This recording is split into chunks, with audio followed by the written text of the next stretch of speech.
زری کیوں نہیں آئی آج یونی؟ ایسا تو کبھی نہیں ہوتا وہ نہ آئے اور مجھے نہ بتائے۔ پھر آج اس نے مجھے کیوں نہیں بتایا؟ اور اس لڑکی نے موبائل کیوں بند کیا ہوا ہے؟ فضا ہاتھ میں موبائل پکڑے پچھلے 1 گھنٹے سے اس کو کوئی 100 دفعہ کال کر چکی تھی، مگر اس کا مسلسل بند نمبر اس کو اور پریشانی میں مبتلا کر رہا تھا۔ فضا آج زمینہ کیوں نہیں آئی؟ اس کی طبیعت تو ٹھیک ہے نا؟ مانور فضا کے پاس آئی اور اس کے ساتھ والی کرسی پر بیٹھ گئی جہاں ہمیشہ زمینہ بیٹھا کرتی تھی۔ پتہ نہیں موبائل بھی اس کا بند ہے، بس دعا کرو سب خیر ہو۔ اس نے ایک بار پھر پریشانی میں اس کا نمبر ملایا اور پھر اس کو وہی آواز سننے کو ملی، معزز صارف، آپ کا ملایا ہوا نمبر اس وقت بند ہے۔ ارے تم اتنا کیوں پریشان ہو رہی ہو؟ طبیعت ٹھیک نہیں ہوگی؟ اس کی تو چھٹی کر لی، مانور نے اس کو تسلی دیتے ہوئے کہا، جس کو ایک پل کے لیے بھی سکون نہیں مل رہا تھا۔ اماں جی، اس نے خشک ہوتے ہونٹوں کے ساتھ ماں کا نام لیا جو ایک سکتے میں نہ جانے کب سے کھڑی بیٹی کو سن رہی تھی۔ زری تم میری ہی بیٹی ہو نا؟ وہ اس کے پاس آئی اور جارمس کے پاس اس کے ساتھ بیٹھی۔ جی اماں، میں آپ کی بیٹی ہوں، اس نے سسکیاں لیتے ہوئے کہا۔ نہیں زرمینہ گل، تم میری بیٹی ہو ہی نہیں سکتی۔ میں نے کب اپنی بیٹی کو تربیت دی تھی کہ وہ خدا کے حضور بیٹھ کر ایک نامحرم کا نام لے؟ نہ تم میری بیٹی نہیں ہو سکتی۔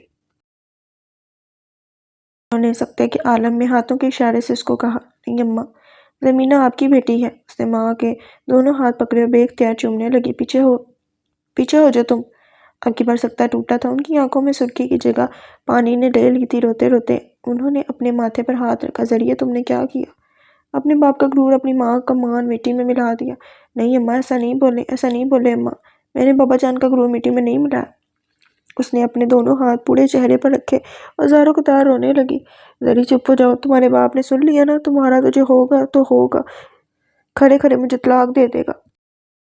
انہوں نے اسے بازو سے پکڑتے ہوئے کہا۔ اماں، اس نے منہ سے ہاتھ ہٹاتے ہوئے ماں کو دیکھا جو کھڑی ہو رہی تھی اور دروازہ اندر سے بند کر رہی تھی۔ نہ کہو مجھے اماں۔ انہوں نے اس کی طرف دیکھا اور روتے ہوئے سرگوشی والے انداز میں کہا، کون ہے یہ وجدان؟ اب کی بار انہوں نے تھوڑا نرمی سے پوچھا۔ اماں، وہ میرے سر ہے۔ اس نے نظریں جھکائے ہوئے ماں کو کہا۔ زری تم وہاں پڑھنے گئی تھی یا؟ ایک استاد تو روحانی باپ ہوتا ہے، وہی اگر اپنے شاگرد کے ساتھ ایسا کرے تو دنیا کس پہ یقین کرے گی؟ اور تمہیں اپنے خاندان کا نہیں پتا؟ زری، آج میں تمہیں صاف الفاظ میں کہتی ہوں، تمہارے منہ سے آئندہ میں اس کا نام نہ سنوں۔ زری، اپنے باپ کو جانتی ہو نا تم؟ انہوں نے تمہیں اس لیے یونیورسٹی کی اجازت دی تھی کہ تم وہاں، مجھے تو کہتے ہوئے بھی شرم آتی ہے۔ ایک بار پھر اس کی آنکھوں سے آنسو نکلنے لگے۔ آج اس کا مان ٹوٹا تھا اور ان کی اپنی اولاد نے توڑا تھا، ان کی بیٹی نے، ان کی عزت نے توڑا تھا۔ اماں، مجھے معاف کر دیں۔ وہ نظریں چکائے معافی مانگنے لگی اور آنسو رخسار سے نیچے گرنے لگے۔ وہ پیلے ہوتے چہرے کے ساتھ ماں کے سامنے بے حال بیٹھی تھی۔ وہ ماں تھی، پگھل رہی تھی۔ بیٹی کے آنسو اس کے دل پہ لگ رہے تھے۔ وہ سمجھ رہی تھی ان کی بیٹی کے لیے اب پیچھے ہونا ناممکن ہے۔ اس کی رگوں میں سواتی باپ کا خون تھا، وہ تو جس سے نفرت کرتے ہیں تو مرتے دم تک نہیں بھولتے۔ یہاں تو ان کی بیٹی محبت کر رہی تھی۔ سواتی ہے وہ؟ اب کی بار وہ بالکل موم ہو چکی تھی۔ اس کی پیلی ہوتی رنگت اس کو اندر سے جھنجھوڑ رہی تھی۔ نہیں امی، سواتی نہیں ہے وہ۔ اس نے اپنا ہاتھ دل پہ رکھا اور سسک سسک کے رونے لگی۔ ماں کی امید ایک دم ختم ہوئی۔ وہ جو ان کو کچھ آس تھی کہ شاید بیٹی کی خوشی پوری ہو جائے، ایک دم ٹوٹی۔ اس کا باپ مر تو سکتا ہے، اپنی بیٹی کو مرتا ہوا دیکھ تو سکتا ہے، اپنی بیٹی کو اپنے ہاتھوں سے مار تو سکتا ہے، مگر سواتیوں سے باہر کبھی رشتہ نہیں کر سکتا۔ زری، اگر تم چاہتی ہو تم آگے پڑھو، تم زندہ رہو، تمہاری ماں اس گھر میں، اس خاندان میں عزت سے باقی کی زندگی گزارے تو آئندہ اس کا نام بھی اپنے منہ سے نہیں لینا۔ تمہارا باپ اس کو بھی مار دے گا اور تمہیں بھی۔ انہوں نے بیٹے کو گلے سے لگایا، اس کو دلاسا دیا اور اس کو سمجھانے لگی۔ نہیں اماں، ان کو تو پتہ بھی نہیں ہے، وہ تو مجھ سے نہیں کرتے۔ اماں، ایسی کوئی بات نہیں ہے، آپ غلط سمجھ رہی ہیں، ان کو تو پتہ بھی نہیں ہے۔ وہ مجھے بہت یاد آتے ہیں اماں، میں اللہ جی سے کہہ رہی تھی وہ مجھے یاد نہیں آیا کریں۔ اس نے روتے ہوئے ایک معصومیت سے کہا جس کو اب بھی محبت سمجھ نہیں آئی تھی۔ ماں نے بیٹی کے چہرے کی معصومیت دیکھی، ان کو اس پر ترس آیا، مگر شوہر کی عزت سے زیادہ ان کو بیٹی کی جان بھی عزیز تھی۔ یہاں تو بات صرف ایک خوشی کی تھی۔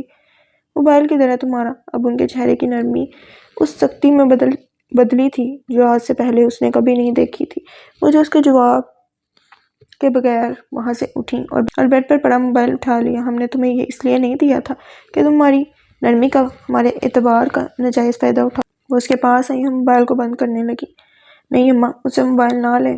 اس نے ہاتھ جوڑتے ہوئے ماں کو کہا، بند کرو اپنا منہ، یہ تو صرف موبائل ہے زمینہ گل، اگر تم نے آئندہ اس سے بات بھی کی تو یونیورسٹی کے بجائے گھر میں بیٹھو گی۔ نہیں کریں اماں، نہ کریں مجھ پہ ظلم۔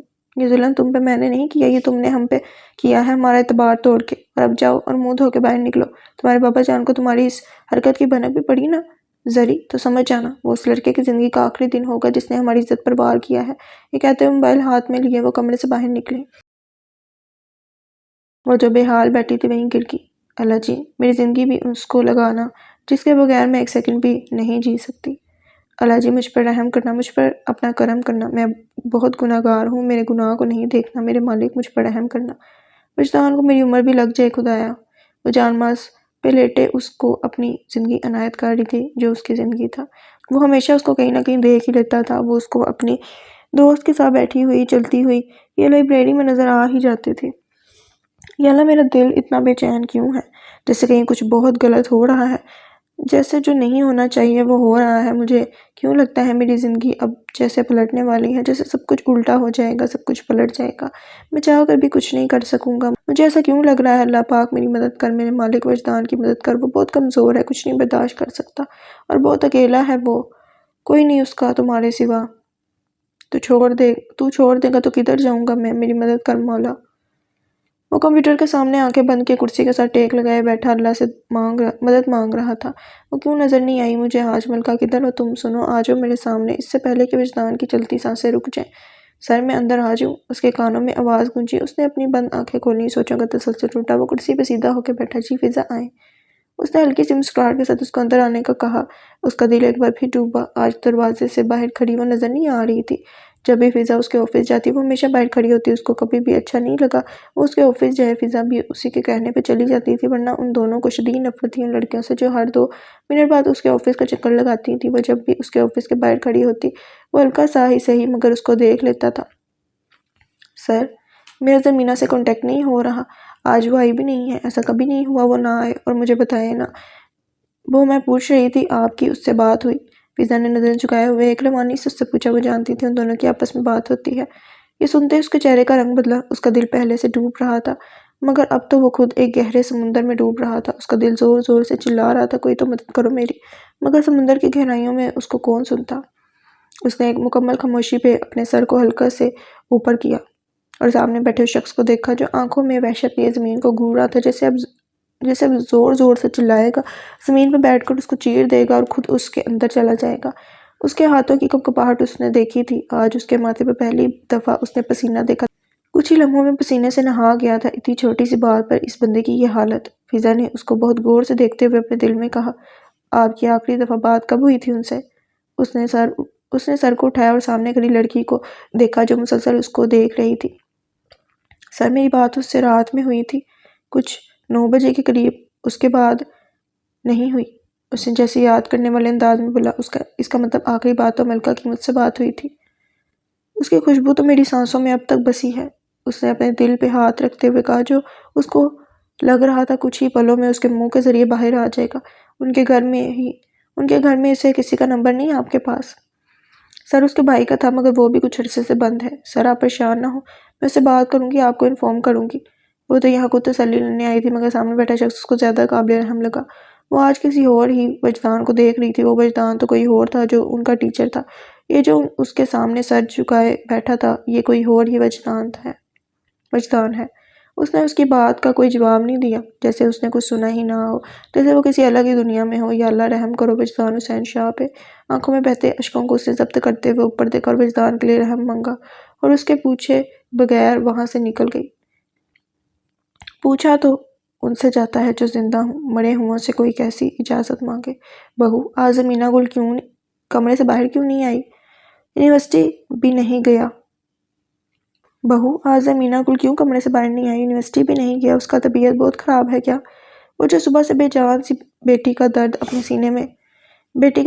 سینے میں لیے گھوم رہی تھی ایک دم چونکی۔ جی اماں ٹھیک ہے، میں نے دوائی دی تھی تو تب بھی اتنا سو رہی ہے، آپ پریشان نہ ہوں، اس کا بہت خیال رکھنا۔ رقیہ، جی اماں رکھتی ہوں میں، صبر تو آئے گا نہیں مجھے اب، میں اس کو خود ہی دیکھ آتی ہوں۔ اماں نے ایک پاؤں نیچے اتارا ہی تھا کہ رقیہ بیگم جلدی جلدی ان کے پاس ہی۔ نہیں اماں، آپ کیوں جائیں گی؟ آپ بیٹھے، میں اس کو خود بلاتی ہوں۔ وہ نہیں چاہتی تھی کوئی اس کے کمرے میں جائے اور اس کی وہ حالت دیکھے جو کچھ وقت پہلے انہوں نے دیکھی تھی۔ وہ نہیں چاہتی تھی کوئی اس کا پیلا ہوتا چہرہ دیکھے، آنکھوں کی سوجن دیکھے، ہونٹوں کی سفیدی دیکھے اور بخار میں جلتا اس کا وجود دیکھے ایک ہی دن میں ان کی بیٹی کا حلیہ بگڑ گیا تھا۔ اس کی آنکھوں کے نیچے سیاہ حلقے اس کو مردہ تصور کرنے کے لیے کافی تھے۔ وہ نہیں چاہتی تھی ان کی بیٹی وقت سے پہلے مرے۔ اندر سے تو اس نے خود کو مار دیا تھا۔ جو سانسیں چل رہی تھی اس کی، وہ نہیں چاہتی تھی وہ سانسیں اس سے اس کا باپ چھینے۔ نہیں، ابھی نہیں بلانا اس کو۔ اس کا طبیعت ٹھیک ہوا وہ خود ہی باہر آ جائے گا۔ جی اماں ٹھیک ہے، یہ کہتے ہوئے کچن کی طرف گئیں۔ کچن کے دروازے پہ کھڑے ہو کر انہوں نے دونوں ہاتھ اوپر کیے اور دعا مانگی، یا اللہ میری زمینہ پر رحم کرنا۔ اس کا مسلسل بند نمبر اس کو ایک ایک سیکنڈ کی موت دے رہا تھا۔ پچھلے 1 گھنٹے سے مسلسل اس کا نمبر ملا رہا تھا، مگر ہر بار ملانے پر ایک ہی جواب ملتا۔ ہاتھ میں موبائل پکڑے وہ سگریٹ پہ سگریٹ پھونک رہا تھا، جیسے اس نے اپنے لیے ایک زہر منتخب کیا ہو، جسے پی پی کے اس نے اپنی جان دینی ہو۔ وہ اٹھا اور بالکنی میں گیا۔ آج اس کی آنکھوں میں آنسو نہیں تھے، نہ ہی اس نے ضبط کیے تھے۔ وہ اپنے اندر ایک فیصلہ کر رہا تھا، ایسا فیصلہ جو اس کو زندگی دے گا یا پھر موت۔ وہ دونوں چیزیں اپنے لیے سوچ رہا تھا، ایک طرف زندگی اور دوسری طرف موت۔ اس نے ایک بار پھر موبائل اٹھایا، اس کا نمبر پھر ملایا۔ اب کی بار بھی وہی جواب ملا، سنو ملکہ، اپنے وجدان کا انتظار کرنا، اس جہاں میں نہیں تو اگلے جہاں میں کرنا۔ اس نے آسمان میں چمکتے چاند کو دیکھا، جس میں اس کو اپنی ملکہ کا عکس نظر آتا تھا۔ اس نے آنکھیں بند کی، اس کا سراپا اس کی آنکھوں میں گھما، آنکھوں سے ایک موتی گرا اور رخسار پہ ٹھہرا، آنکھوں سے بہتا آنسو۔ اس نے بازو سے رگڑا اور واش روم گیا۔ وضو بناتے ہی باہر نکلا، جانماز بچھائی، 2 رکعت نوافل حاجت پڑھے، دعا کے لیے ہاتھ اٹھائے، مگر بغیر دعا کے اٹھ گیا۔ اس نے سوچ لیا تھا اس نے اب کیا کرنا ہے۔ اماں مجھے دے دیں پلیز، اس نے ہاتھ جوڑتے ہوئے ماں کو کہا۔ اللہ کے بعد آج اس نے پہلی دفعہ کسی کے سامنے ہاتھ جوڑے تھے۔ وہ ان کے پیروں میں گر رہی تھی، ان سے بھیک مانگ رہی تھی۔ کیوں چاہیے تمہیں موبائل تاکہ پھر تم اس لڑکے سے بات کرو، انہوں نے اس کو خود سے پیچھے کرتے ہوئے کہا، جو مسلسل اس کے پیروں کو ہاتھ لگا رہی تھی۔ اماں مجھ پہ ظلم کر رہی ہیں آپ، اس نے پیچھے ہوتے ہوئے زمین پہ بیٹھ کے سر ٹیک لگاتے ہوئے کہا۔ زمینہ کیسی بیٹی ہو تم، جو اپنے باپ کی عزت کا جنازہ اپنے ہاتھوں سے نکال لے گی؟ وہ جو کب سے سنگ دل بنی کھڑی تھی، عزت کے نام پہ ایک دم تیش میں آئی اور اس کو بازو سے پکڑ کے جھنجھوڑنے لگی۔ اماں درد ہو رہا ہے مجھے، اس نے اپنے دل پہ ہاتھ رکھتے ہوئے کہا، زور زور سے رونے لگی۔ پکڑا انہوں نے بازو سے تھا، مگر درد اس کو دل میں ہو رہا تھا۔ وہ اپنے دل پہ ہاتھ رکھے رو رہی تھی اور ایک ہی بات کہہ رہی تھی، اماں مجھے درد ہو رہا ہے۔ ماں کی رگوں میں بھی تو ایک سواتی باپ کا خون تھا۔ وہ کہاں عزت کے سامنے اپنی بیٹی کا درد دیکھتے ہیں، وہ تو عزت دیکھتے ہیں، اپنے سر کی ٹوپی کو دیکھتے ہیں، اپنے کندھے پر پڑی چادر کو دیکھتے ہیں، جہاں بات عزت کی آتی ہے۔ نہیں دیکھتے سامنے جو مر رہا ہے ہمارا خون ہے۔ عزت کو خون سے افضل سمجھنے والی وہ ایک ناپرست باپ کی بیٹی تھی اور ناپرست شوہر کی بیوی تھی۔ وہ تو اپنی عزت پہ قربان ہو جاتے ہیں مگر ہار نہیں مانتے۔ کیا قوم ہے اس لڑکے کی؟ وہ ماں تھی، بیٹی کے درد پر پگھل رہی تھی۔ اسی انداز میں انہوں نے اس لڑکے کی قوم پوچھی، اماں؟ اس نے ماں کی طرف دیکھا، وہ جانتی تھی اس کی اگلی بات ماں پر بجلی بن کے گرے گی اور اس پر غضب۔ بتاؤ کیا قوم ہے اس کی؟ سید۔ اس نے جھکے سر کے ساتھ بس اتنا ہی کہا۔ کیا سید؟ ماں کو لگا جیسے انہوں نے غلط سنا ہو، ان کی بیٹی نے کچھ اور کہا ہو۔ جی اماں سید ہیں وہ، سواتی مر گئے ہیں سارے، جو اب تم سیدوں میں جاؤ گی؟ جانا تو بہت دور کی بات ہے، تم نے سوچا بھی کیسے؟ شرم نہیں آئی تمہیں؟ باپ کی عزت کو ایسے نیلام کرتے ہو اور تم سید سے شادی کر بھی کیسے سکتی ہو؟ اور اس لڑکے کو شرم نہیں آئی سید ہوتے ہوئے ایسی چھوٹی حرکت کی، کسی کی عزت میں ہاتھ مارا؟ زری میں خود بتاؤں گی تمہارے باپ کو، تم جیسی گندی اولاد سے ہماری کوئی اولاد ہوتی ہی نہ تو اچھا تھا۔ تم جیسی بیٹیاں ہی ہوتی ہیں باپ کا سر شرم سے نیچے کرتی ہیں۔ کل سے تمہیں یونیورسٹی جانے کی بھی کوئی ضرورت نہیں ہے، آرام سے گھر میں بیٹھو۔ میں بولتی ہوں تمہارے باپ کو رشتہ کریں اس کا، رخصت کریں اس کو اسی مہینے۔ مر جا تم زری، تم جیسی گندی اولاد کو مر ہی جانا چاہیے۔ اماں مجھے یونیورسٹی سے نہ منع کریں۔ اب کی بار وہ بالکل ٹوٹ چکی تھی، جیسے کسی میں سانس کا ایک قطرہ بھی نہ بچا ہو۔ اس کے آنسو اب بالکل خشک ہو چکے تھے۔ انہی خشک آنسو سے اس نے ماں کو دیکھا۔ جتنا تم نے پڑھنا تھا پڑھ چکی ہو تم، اب گھر پہ بیٹھو، بہت سن لی ہم نے تمہاری۔ وہ اس کو کہتی رہی اور وہ سنتی رہی، جیسے اب اس کے پاس کچھ نہیں بچا تھا۔ وہ مکمل برباد ہوئی تھی۔ یہ تم کیا کہہ رہے ہو وجدان، ہوش میں ہو تم؟ مجھے لگتا ہے ہوش میں نہیں ہے۔ نہیں امی، میں ہوش میں ہوں۔ اپنے ماں باپ کے سامنے وہ نظر جھکائے بیٹھا ان کو سن رہا تھا۔ اس نے جو بات کی تھی اس کے بعد تو اس کو سننی ہی تھی۔ اس نے آج فیصلہ کر لیا تھا، وہ ہر حد سے گزرے گا، وہ اس کے لیے کچھ بھی کرے گا۔ مگر ابو کے اتنے زور سے چلانے پر اور پھر امی کی اسی بات پر تائید کرنے پہ وہ بالکل خاموش ہوا، جیسے اب کچھ بول ہی نہیں سکے گا۔ یہ پاگل ہو گیا ہے، سواتیوں گھر سے شادی کرے گا؟ وہ سواتی جن کے گھر میں اگر 2 وقت کا کھانا بھی نہ ہو، باہر وہ اپنی خانگینیاں ضرور دکھاتے ہیں۔ سواتی تو اپنی قوم سے باہر کسی سے سلام کرتے ہوئے توہین سمجھتے ہیں اپنی۔ وہ ہمیں بیٹی دیں گے اپنی؟ سن رہی ہو اپنے بیٹے کو؟ وہ غصے میں بولے چلے جا رہے تھے جیسے آگ ان کے منہ سے نکل رہی ہو۔ آپ آرام سے بات کریں، طبیعت خراب ہو جائے گی آپ کی۔ بیگم اب طبیعت ٹھیک رہ بھی سکتی ہے میرے بھائی کی بیٹی بری تھی مگر اس سواتی کی بیٹی اچھی ہے جس کے لیے یہ ہمارے پاس آیا ہے۔ میں ادھر شادی کرنا چاہتا ہوں۔ انہوں نے بیوی کی طرف دیکھتے ہوئے کہا اور ساتھ اس کو دیکھا جو نظریں جھکائے بیٹھا تھا۔ آپ ہی کون ہے وہ لڑکی؟ اب کیا ہوگا؟ ابا بھائی کو اتنا کیوں ڈانٹ رہے ہیں؟ آپ ہی ابا کو بولے نا بھائی کو نہ ڈانٹے۔ باپ کی بات سے پانچوں بہنیں اپنے کمرے سے باہر نکلی اور چھپ کے دروازے کے باہر کھڑی سن رہی تھی۔ انہوں نے آج سے پہلے اپنے والد صاحب کو اس قدر غصے میں نہیں دیکھا تھا۔ اب بولو گے کچھ تم؟ اب وہ بول بول کے تھک چکے تو سامنے بیٹھے بیٹے کو کہہ رہے تھے جو نظریں زمین پر جمائے بیٹھا تھا۔ وجدان تم سے کہہ رہا ہوں میں، سر اوپر کرو۔ سنا نہیں تم نے؟ اوپر کرو اپنا سر۔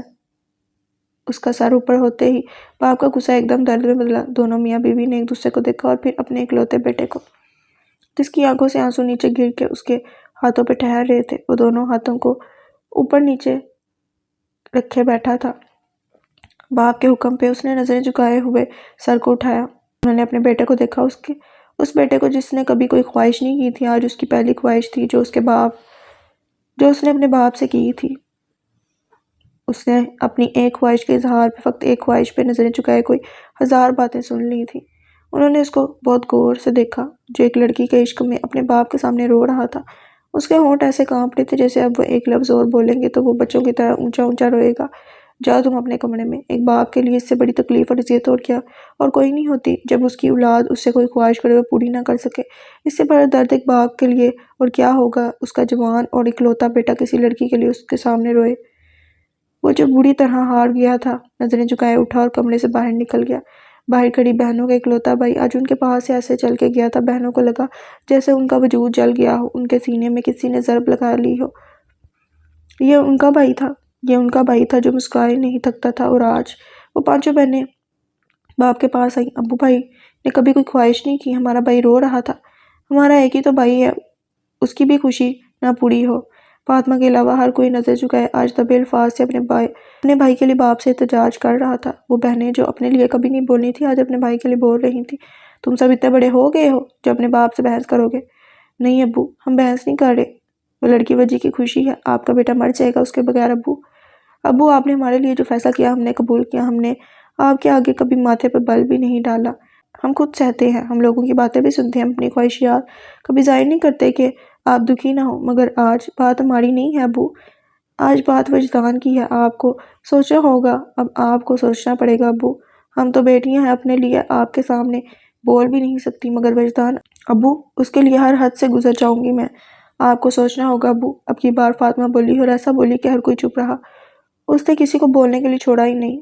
بولتے بولتے وہ پھر کمرے سے باہر نکل گئی۔ اس کے باہر جاتے ہی چاروں بہنیں کمرے سے باہر نکلیں اور ماں باپ آج اپنی ساری اولاد کو دیکھتے رہے جو ان کو آج کسی اور ہی روپ میں نظر آ رہی تھی۔